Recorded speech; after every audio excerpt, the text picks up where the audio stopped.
General, good evening and thank you very much for your time. We also got leader of the Democratic Alliance, John Stazen, as well coming through. But General, I'll begin with you. Surprised at all that the president is taking this route, additional measures for the Nelson Mandela Bay Metro in particular, since the last time he did point out that this is an area that is problematic, Nelson Mandela Bay Metro, the Sarah Baartman area, as well as the Garden route. But there are now additional measures for this coronavirus hotspot, as outlined: indoor gatherings, not over 100, 250 outdoor, 50% capacity of the venue, and the post-funeral gatherings, which have also been an issue. What's your reaction? The post-funeral gatherings, which have also been an issue. What's your reaction? Well, we have no reason to doubt the position which has just been outlined by the government. We are looking forward to the people of Eastern Cape to comply with the government regulations. However, I think the time has come for the government to use their relationships with the other international countries. Make sure that you apply the bilateral agreements you have and go direct to those countries like Russia, USA, which has developed the vaccine, so that the people who are affected, or those areas which have been identified as hotspots, they immediately get the relevant vaccine. It's worrying that the government has not yet even be confirmed as to how much have they budgeted for this. Yeah. We have to get out of this crisis management and move with speed. In the meantime, the public must also act as policemen to make sure that if they see someone who is not wearing masks, is told to say, "No, you can't be in the street, go back home." Yeah. Otherwise, the police in this country will never be a police everybody. Every person must be a police person. Indeed. John, I'll bring you in here. The president warning us of a danger of relaxing.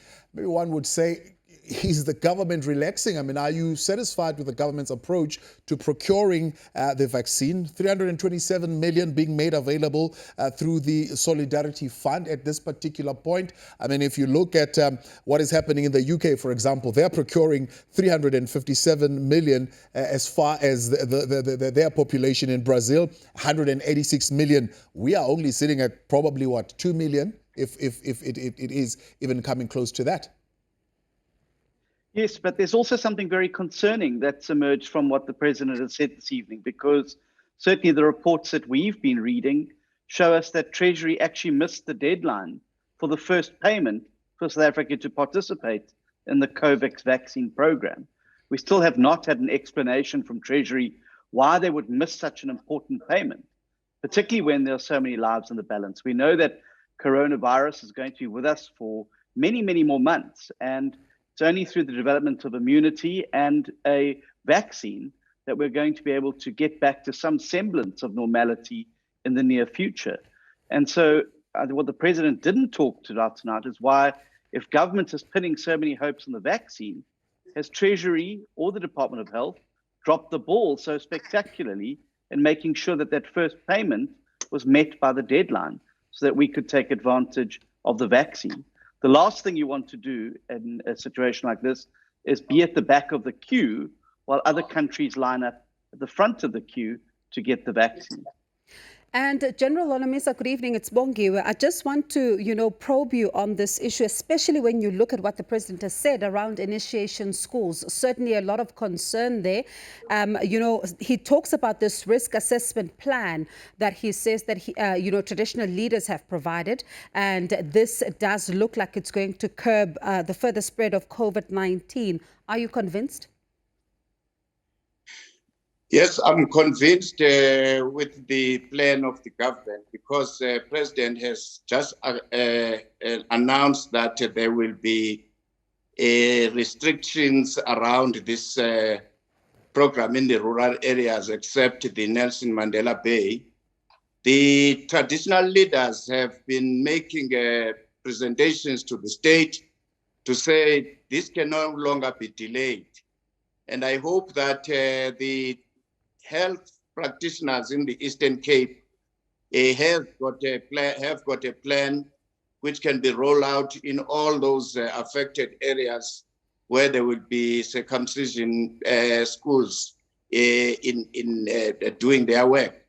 So I think it's a balancing act, and we should welcome it. And while we talk about a balancing act and certainly welcoming it, there were concerns around illegal initiation schools that were still even operating, and some of them had to be closed in recent weeks.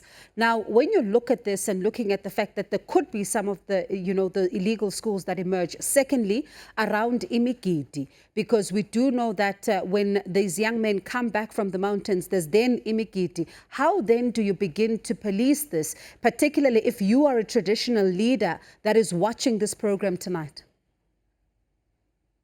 Obviously, the relevant department, which is in this case, I think, COGTA and Department of Health, should make sure that the imigidi will be postponed, like we do, for instance, on certain funerals.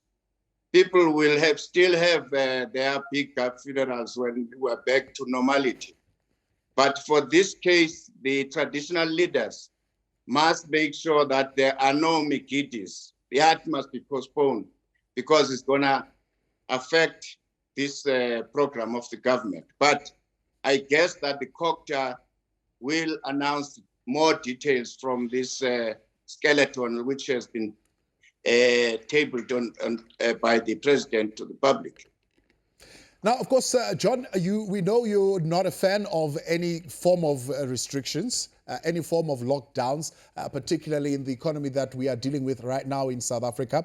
Well, the president, firstly, extending yet again the state of national disaster to the 15th of January, but announcing additional measures to be put in place to curb the new infections in Nelson Mandela Bay, which, of course, we know that has also affected the Western Cape, saying more curfew now, and there will be limitations on the sale of alcohol and the opening of I suppose, areas of leisure during this festive season. What's your reaction?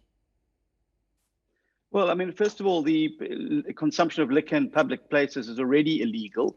It shouldn't be taking place. But I think that these are reasonable measures that have been taken in this particular instance, given the crisis that Nelson Mandela Bay finds itself in, as well as other parts of the Eastern Cape, where the healthcare response has completely collapsed. I mean, the difference between there and other parts of the country, particularly in the Western Cape, is that there remains hospital capacity. That's not the case in the Eastern Cape. But I think we also need to be honest with ourselves that part of the reason Nelson Mandela Bay finds itself in the situation it is because there's no stable government at a municipal level. You have a metropolitan municipality that is completely dysfunctional and therefore is unable to lead the response in terms of fighting the coronavirus pandemic.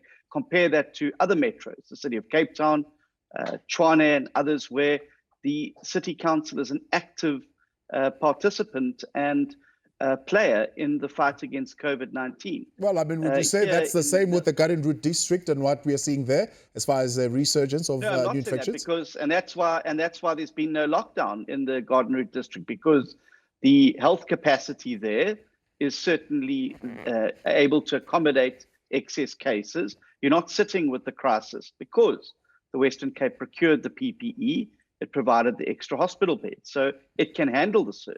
The same cannot be said for Nelson Mandela Bay, which is why the president has singled them out this evening and why the same levels of restrictions are not being applied in the Garden Route or in other parts of the country where there are spikes, because there is an expectation that they will be able to handle extra cases as and when they come. But having a dysfunctional council does not help a situation. What you need is to ensure that you've got all levers of government and all spheres of government working together to combat the virus. John Stazen, I appreciate your time, leader of the Democratic Alliance, as well as the leader of the UDM, Bantu Olomisa. President Cyril Ramaphosa saying summer initiation season, will continue under lockdown.